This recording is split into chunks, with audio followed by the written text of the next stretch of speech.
Hello, and welcome to Local Listens, available weekly on Spotify, Pocket Casts, Anchor, and our YouTube channel.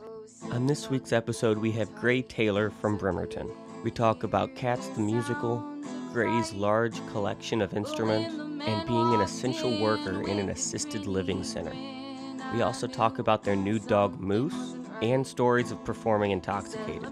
Other bands are mentioned throughout the episode, and you can find links to them in the episode description.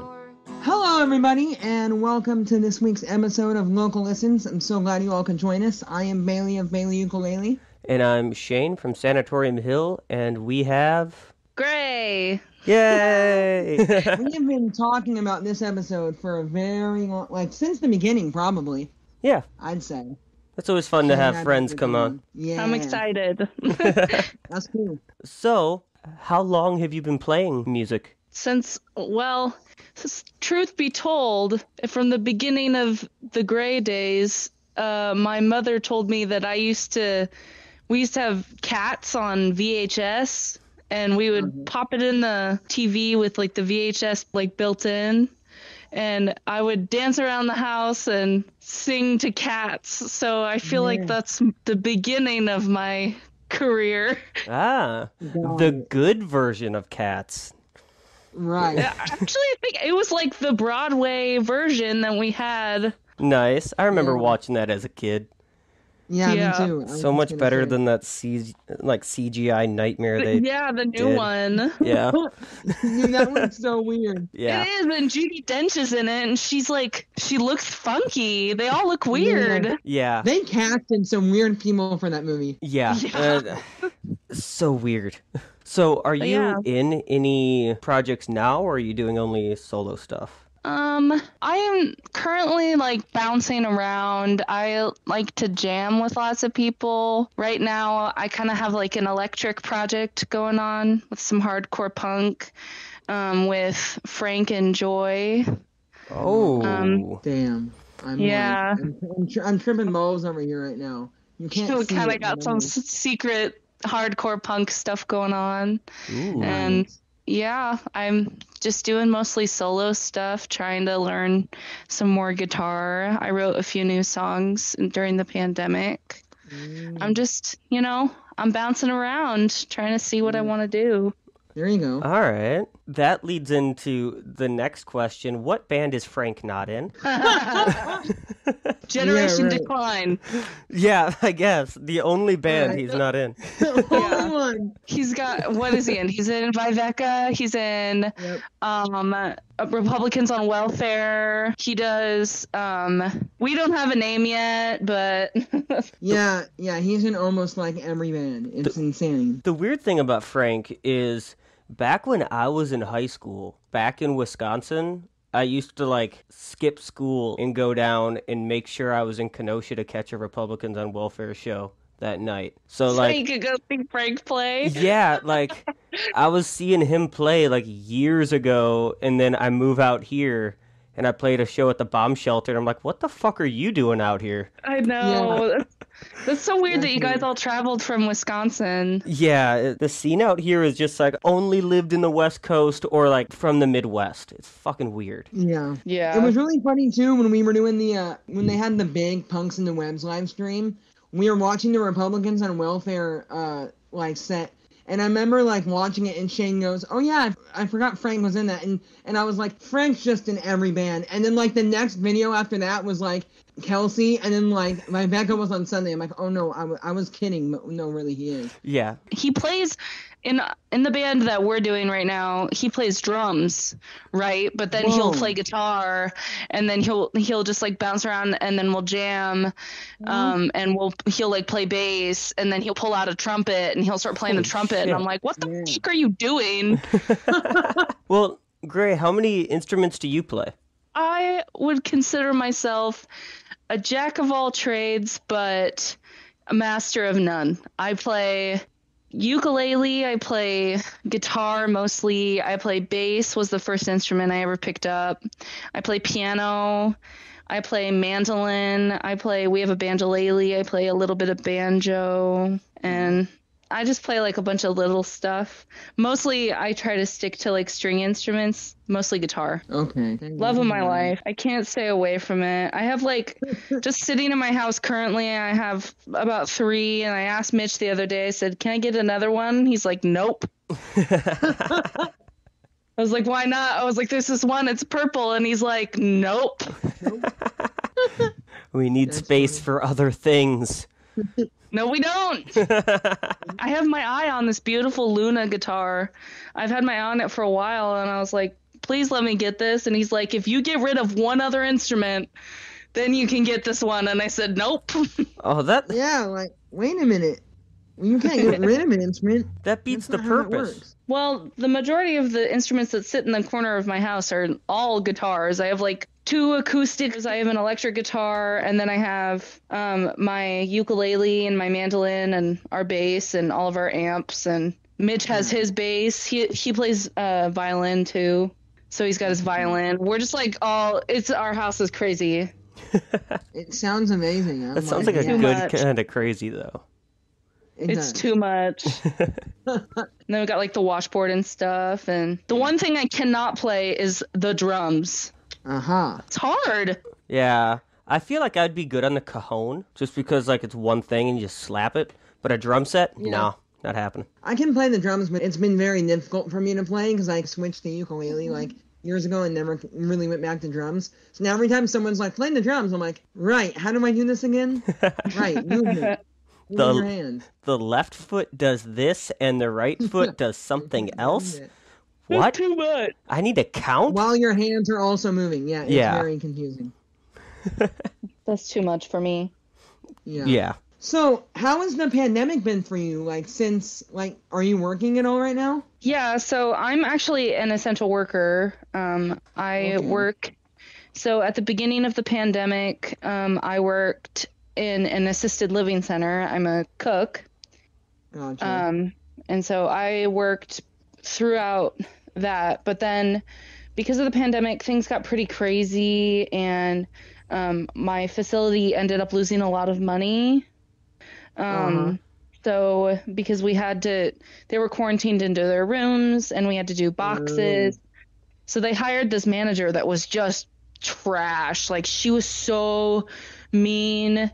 Me and Kendall worked together, and it was just really stressful. So I ended up moving over to a hotel, and I started cooking for them.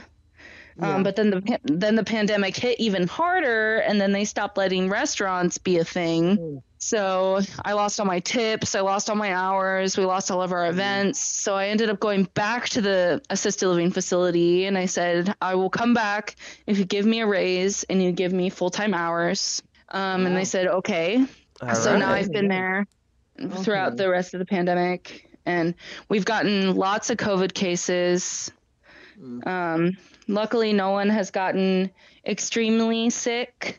You know, everyone's been kind of solid. I got my vaccine. Nice. So I'm just, we're just holding on. Right now, we only have 1 active COVID case.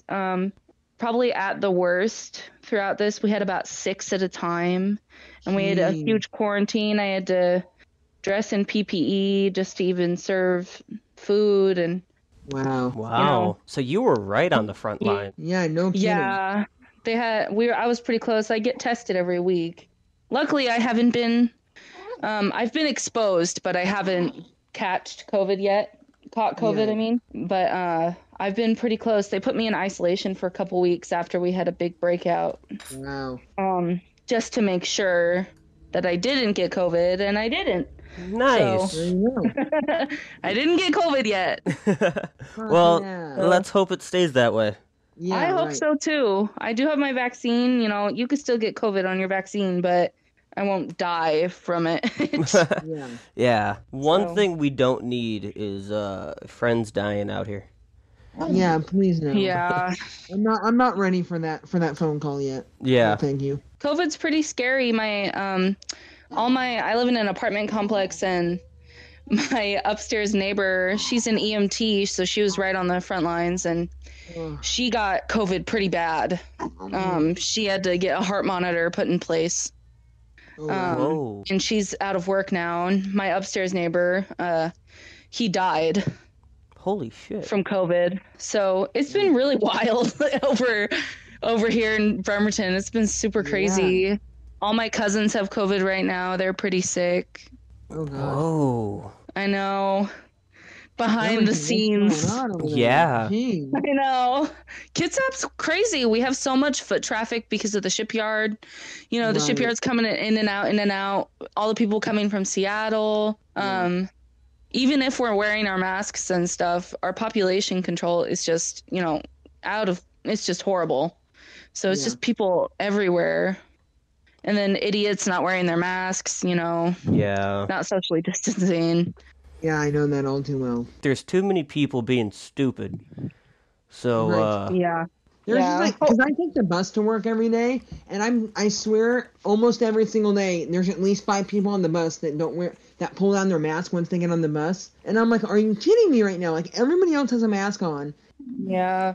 well, with the stress of working right on the front lines of COVID and everything, have you picked up any new hobbies or new ways to like get the stress out and focus on other things? Me and Mitch have had our hands full because we got a puppy. Oh, So he's sitting right next to me right now. You want to say hi to the people? Say hi. He doesn't want to say hi. But yeah, he's been keeping our hands full. We got him in December, and he was only like 7 weeks old. Aw. And now he's a pain in my ass. I took him to the park yesterday, and I was playing with him. I looked down, there's blood everywhere. I was like, what happened? I looked down. He lost a tooth. He lost his baby tooth, his big molar. So there was blood everywhere. I called Mitch. I was crying. I was like, I don't know what to do.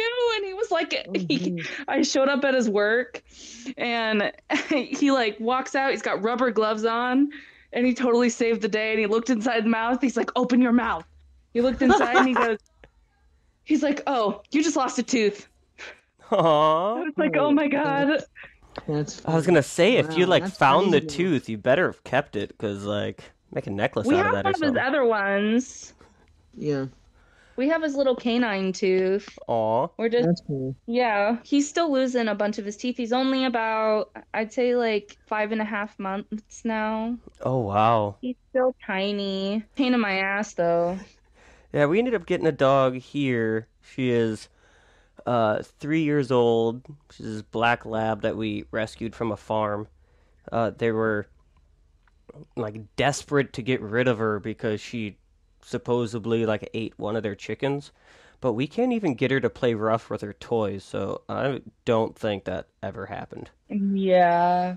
Something about this pandemic and having a dog, because like I've noticed a couple other people, our neighbors got a baby Saint Bernard, and Oh my gosh. like his name's Arthur, and he's the cutest fucking thing. He's like 11 months He's old, so cute. and he's massive.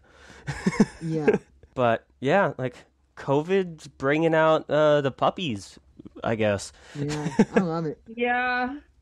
I did not anticipate getting a dog. I'm a cat person. Mitch just came to me and was like, can we please get a dog? And I was like, look, if you do the research and you pay for the dog and you pay, we get a puppy and you pay all the vet bills, you get the shots, I don't care. And now I'm like 12 feet under shit, and his name is Moose. So why Moose? Mitch just really likes the name Moose. All right. He saw him, and he's like a little brown dog, and he goes, you know what? Your name's gonna be Moose. And he was really stoked about it. His full name is Moosey Goat Whiskey. I love Okay. We put goat in there because when we'll take him hiking, and that's like another thing we picked up, is we'll go hiking like every weekend. Every weekend we go hiking ever since he got all of his vaccinations. And we went down to Stevenson Canyon, and Moose just like jumped right up 6 feet. And he's only like 5 months old. He jumped right at 6 feet. He was like on the edge of a cliff. Like, are you part mountain goat? So now we start calling him Moosey Goat. Yeah, he's part border collie. He's chocolate lab and border collie. Aw, so hyper. Oh yeah. Currently he's biting my arm. But he's a good dog. He's doing good. Nice. Yeah. Gonna have any songs about moose in the future? No. You're right. I only write. So, are you kidding me? I only write songs about things that either make me very depressed or have made me depressed in the past.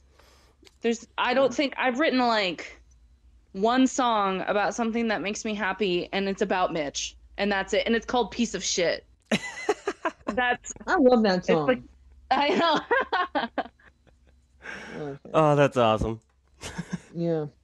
That's like literally it. Everything else is just like Amigo the Devil-esque, please kill me or I'll kill myself kind of song. You know, sometimes that's just what happens. Right. That's just how it be. Yeah, or for you, all the time, that's just how it happens. So, what would you say, you were just talking about, like, Amigo the Devil, is that, like, an influence of yours? Oh, yeah, definitely.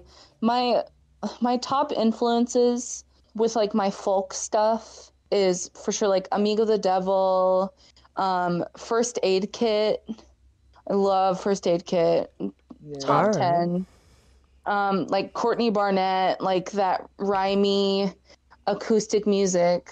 Yeah, yeah. Nice. That's like mostly poetic, you know? Right. That's like mostly my influences. Okay. That's cool. All right, I can kind of hear that in your stuff. Right on. And Kimya Dawson, of course. Mm. Always Kimya Dawson. Always some Kimya. I'd cover every single Kimya Dawson song if I could, but then I'd just be a ripoff. I played a live stream show a few weeks ago. And I played a Kimya Dawson song. And after I got done playing my set and I played that song, Shane goes, I don't know what you said. You said it so fast. It was like, boom. You played it like double time. And I was like, how the fuck? No, it was like a tongue twister. Like, you couldn't, like, there's no way. I think I played it, like, twice as fast as the original version. Like, yeah. It was weird. I kind of lost it for a minute. I was like, all right, I'm singing. I'm here. Is that Moose? Yeah, sorry. He's talking to you guys. Aw. Here, Moose, talk to the people. Yeah, come on. This is now becoming an interview with Moose. Yeah. So, Moose, tell me your thoughts about the current political climate.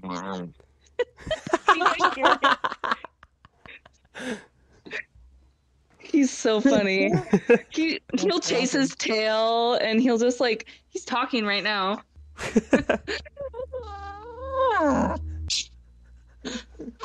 That's so cute. He cracks me up.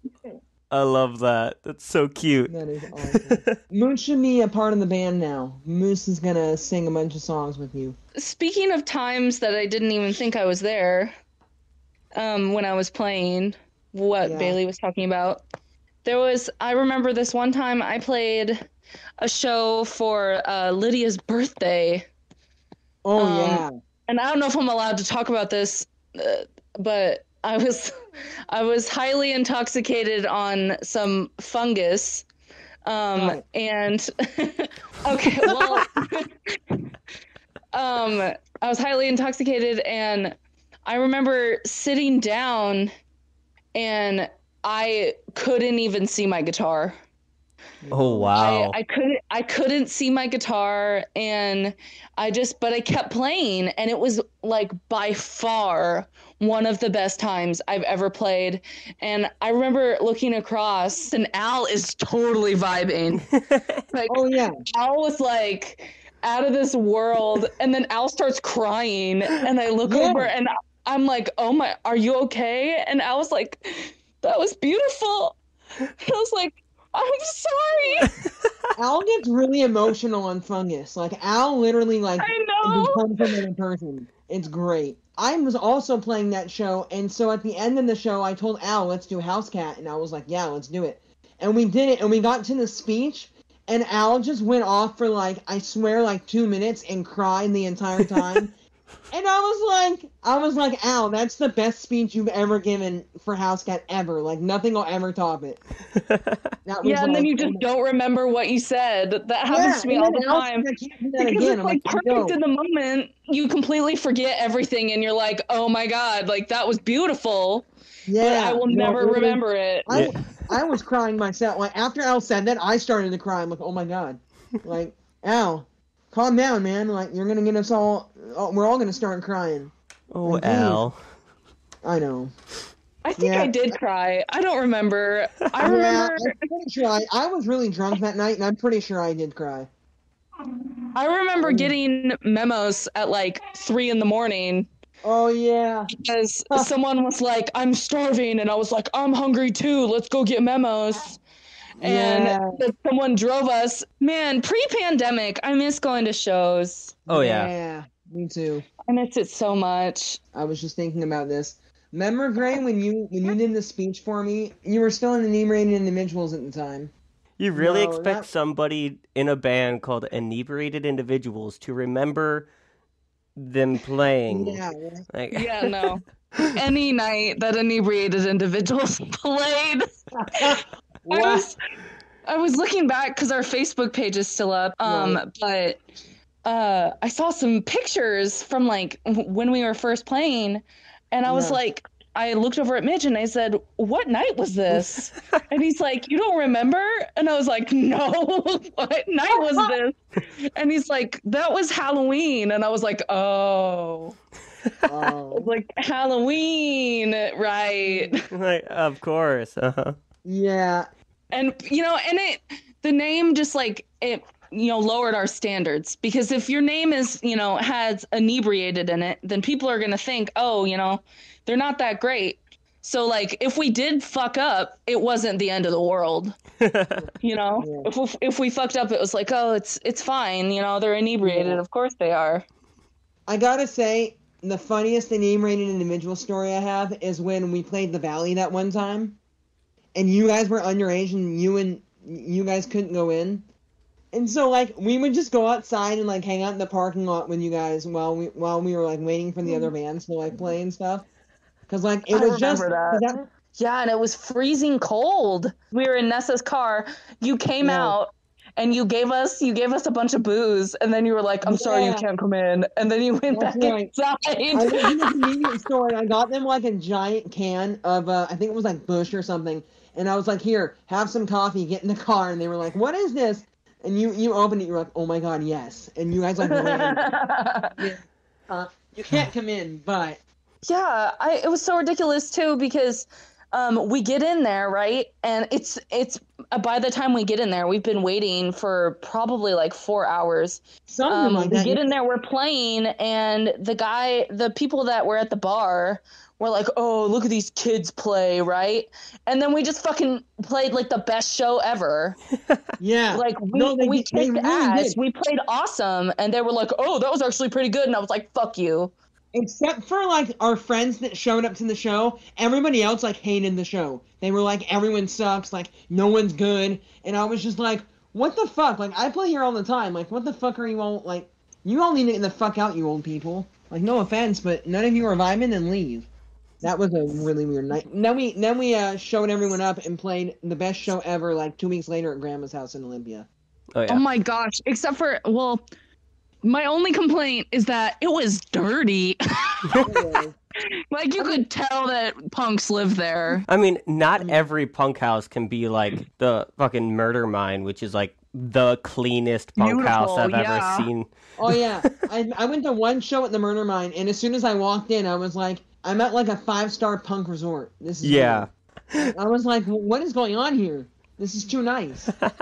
I played a show at the Murder Mine a couple times, but the first time I ever played there was with Special Place in Hell, and me and Zara, we all like I was visiting from college, and so I came back and we booked it from Bremerton all the way to the Murder Mine, which is a really far walk. It's all uphill. Yeah. It was like, I think it's like a 45-minute walk. But once we got there, they were like, do you want food? You guys want to stay the night? Yeah. And we played with sparkle carpet. Nice. And it was so awesome. I miss That's playing shows. I miss playing shows so much. Yeah. I know. I miss me the too. crowds. I miss the sweaty. I even miss the asshole cis white dudes that, will sometimes grab your butt and then I can turn around and punch them in the face. Yeah. I even miss them.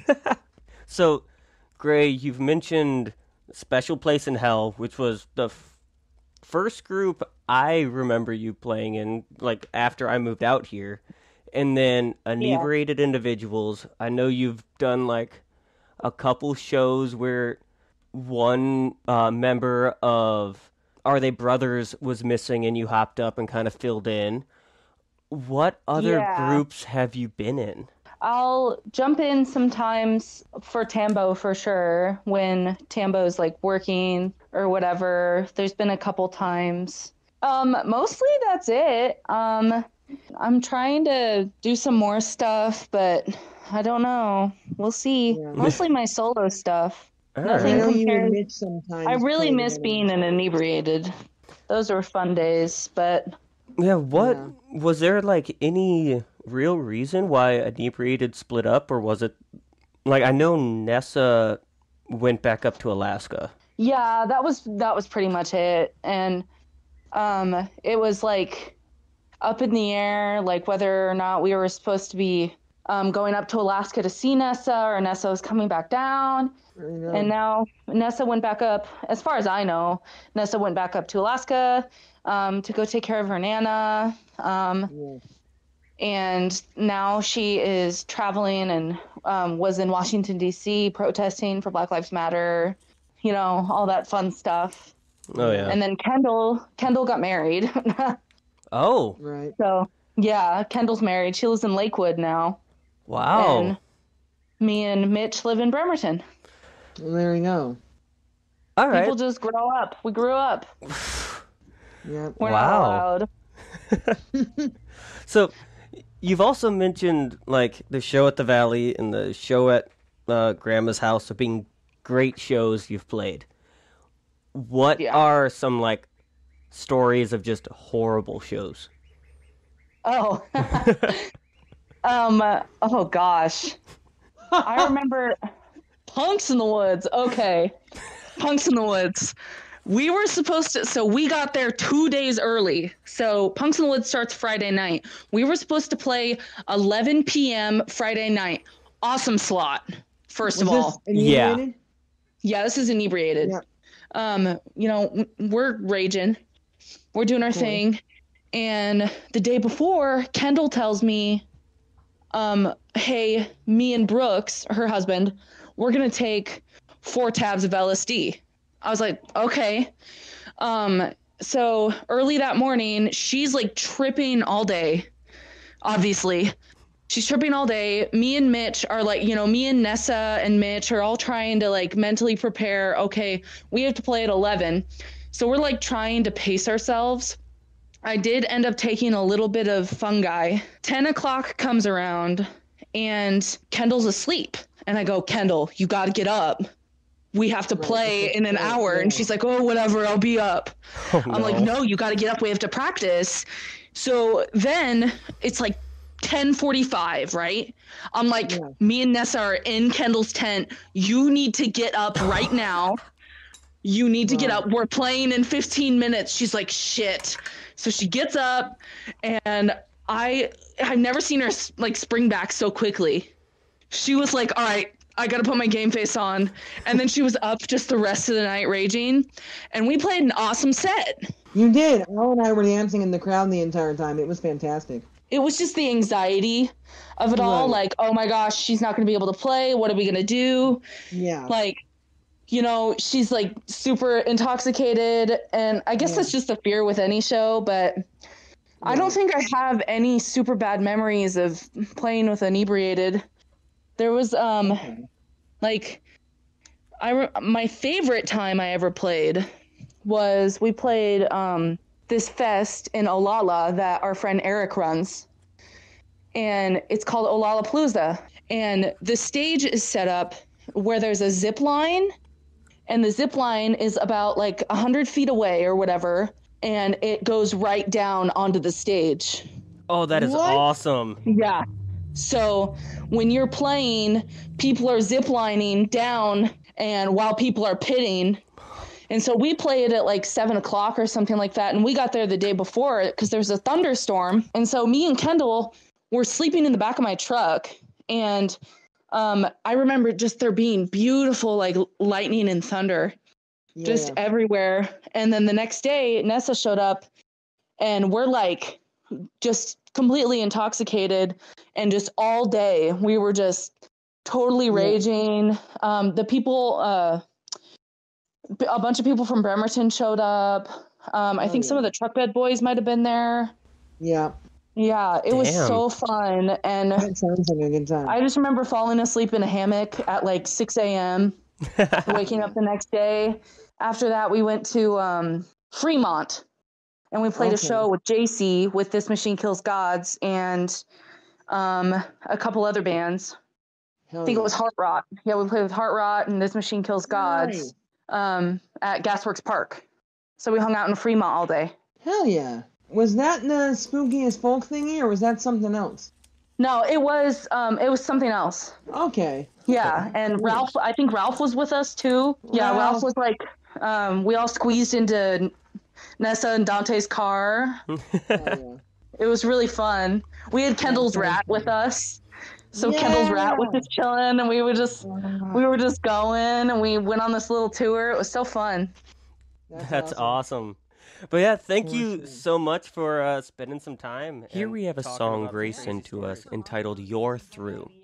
Thank you so much for tuning into this week's episode of Local Listens. Next week's guest is Mark Passion from Robert's Roost and Robert's Roost Media, talking about music, drones, science, and black holes. We hope you tune in next time and have a great and music-filled week. But when the man walked in with his grinny grin, I knew something wasn't right. He said, let me tell you, kid, you can't do what I did until you've lived your life. And when you grow old and see how cold your face has grown since you sold, you laugh away that you wish you'd stay true to. And now you're through. Da, da, da, da, da, da, yeah.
Surround me with a never-ending love. The places I have been, the people I have seen, make me scream, but I'm still fine. My graveyard is a backyard from the shit I've left behind, and the people that have beat me that I never want to fight. The commotion in the ocean involves you and me. In 10 fucking years, it'll be me telling you. Now you're through.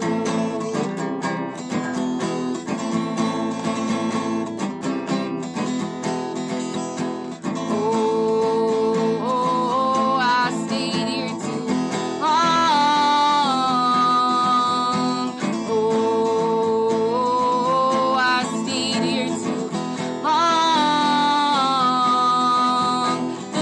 people that surround me don't know how much more I've got. The people that surround me don't know how much more I've got. The names and the faces, the people and the places surround me with a never-ending love. The places I have been, the people I have seen, make me scream that I'm still fine. My graveyard is a backyard from the shit I've left behind, and the people that have beat me that I'll never want to fight. The commotion in the ocean involves you and me. In 10 fucking years it'll be me telling you now you're through.